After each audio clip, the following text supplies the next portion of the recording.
One thing that I do every time we have a new president is to promise to judge them on their performance in office, not by their past. I did that with Donald Trump and Barack Obama and every president that I can remember. Sure, Joe Biden might think all Indian Americans run 7-Elevens. And does he think that the idea of a black man being articulate is a fairy tale? Yes, he does. But I'm not going to hold that against him anymore. If you think about it, no president has ever entered office with a lower bar to clear than Joe Biden. Democrats literally hated Donald Trump with every fiber of their being. He was Hitler, Satan, and Jeffrey Dahmer all rolled into one. So pretty much anything you do is going to be impressive to the left. If you're Biden, you're never going to get that hardcore Trump cheerleader, but some of those Trump voters were Democrats that might have hated Hillary, but never really hated Democratic policies. By virtue of not being Hillary, a lot of those people are going to come home to Joe Biden. And then there's also a chunk of independents and Republicans who held their nose for Trump, maybe not liking the chaos of the Trump era for a bunch of different reasons. And of course, there's the media who will be there to fawn over everything he does, as we covered at length yesterday. Basically, this thing is set up for Joe Biden to succeed. He has the wind behind him, and he is perhaps the only man on earth who could screw this up. So instead of looking to find some highly popular policies that he could pass through the legislature, that his party has total control of, by the way, he decided to grab his pen and sign a ton of executive orders on day 1 and 2. 27 of them. I think I'm starting to lose track at this point, but I guess I'm pretty impressed. I mean, I think if you looked at like Joe Biden's Apple Watch, he probably hasn't cleared 27 steps in a day since he announced his run for president. And he's signing 27 executive orders? Wow. Who would have thought? Pretty impressive, Joe. Some of the executive orders were of the boring variety. He named a new head of the COVID-19 response super mega task force, and he mandated masks and social distancing on federal property and by all federal employees, along with mask mandates while traveling. He launched a 100-day masking challenge, which is like the last 300 days of masking challenge, except it's for the next 100 days. Then he promptly went out and broke the mandate. Of course. We should note, though, that President Biden is a little, above the law. You should think of him as a little bit above the law, like he doesn't have to follow it because he is one of our betters. If you don't understand, check out this instructional video from Reason.com. Yo, man. Yo, open up, man. Yo, what you want, man? My constituents just caught me. You let them catch you? I don't know how I let this happen. Wait, where? The place next door, Wait, I thought you ordered all the restaurants to close, man. I don't know what to do. Just say it wasn't you. All right. Voter came in and they caught me red-handed, eating at the place next door. Were there a lot of people there? Picture this, it was not that vacant, like 100 peeps or more. How could I forget that I had Bandolindo gatherings? Just a prime example of a really big hypocrisy.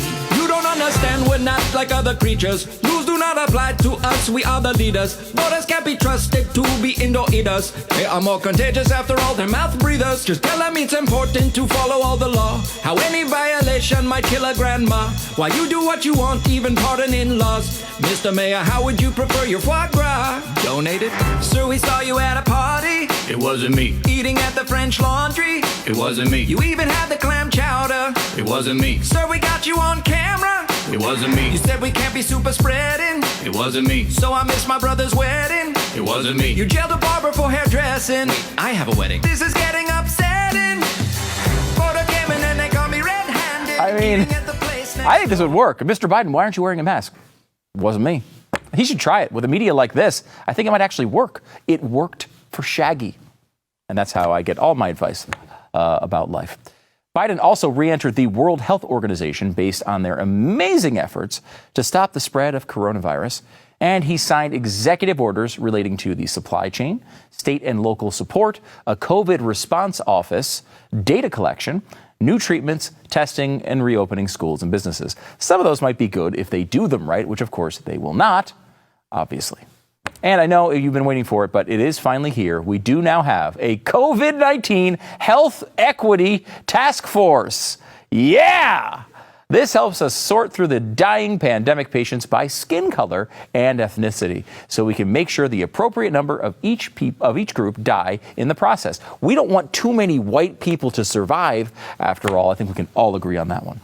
He also talked about vaccinating 100 million people in 100 days. I'm not a mathematician, but scientists say that comes out to 1 million per day, which is basically what we're already doing. When he was called out on that fact by the Associated Press, by the way, this is how he responded. Mr. President, you put the goal at 100 million vaccines. Thank you, guys. Is that high enough? Shouldn't you set the bar higher? That's basically where the U.S. is right now.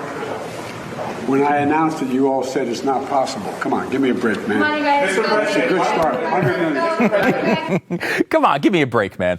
Get ready for the phrase, come on, give me a break, man, to become pretty magical. It chases all questions away. It's like the new abracadabra or Beetlejuice. Phrase is just about to develop incredible supernatural powers with our media. Come on, man. Biden also continued his calls for unity by diving into the divisive issue of immigration.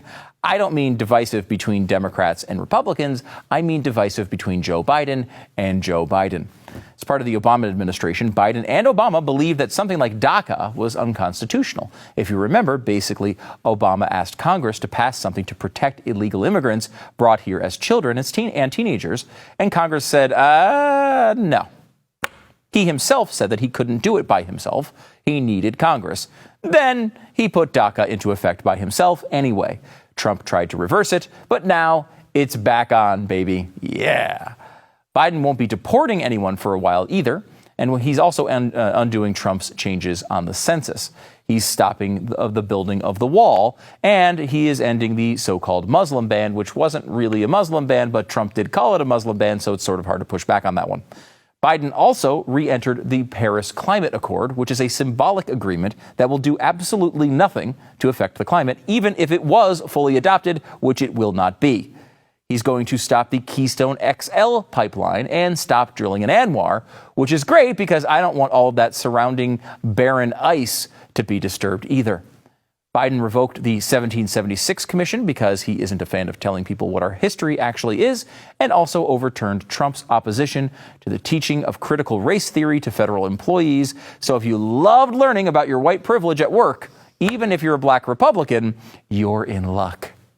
Biden is also continuing the pause on evictions and the pause on repaying student loans, which is great unless you're one of those morons who have been making your rent and student loan payments. You idiots. I laugh at you. There's more, but those are kind of the highlights of the first 2 freaking days, just 2 freaking days of a Joe Biden presidency. And here lies the bigger message. If your legacy is wrapped up in a bunch of executive orders, you don't have a legacy. To that point, buried deep inside of the tax bill, the only major legislative accomplishment of the past 4 years was a little clause about ANWR. It basically forces a lease of part of ANWR for drilling over the next few years. And here's the thing, Joe Biden can't do anything about that on his own.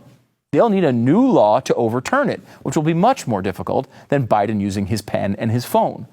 These little moral victories in the culture war punctuated by an executive order are almost always worthless in the end. Our system of government is not designed to be constantly digesting them. Now, that won't stop Joe Biden, of course. Mr. Unadulterated Unity will be here to sign executive order after executive order until the nation runs out of paper and or ink. I hate to root for carpal tunnel syndrome, but that may be our only hope.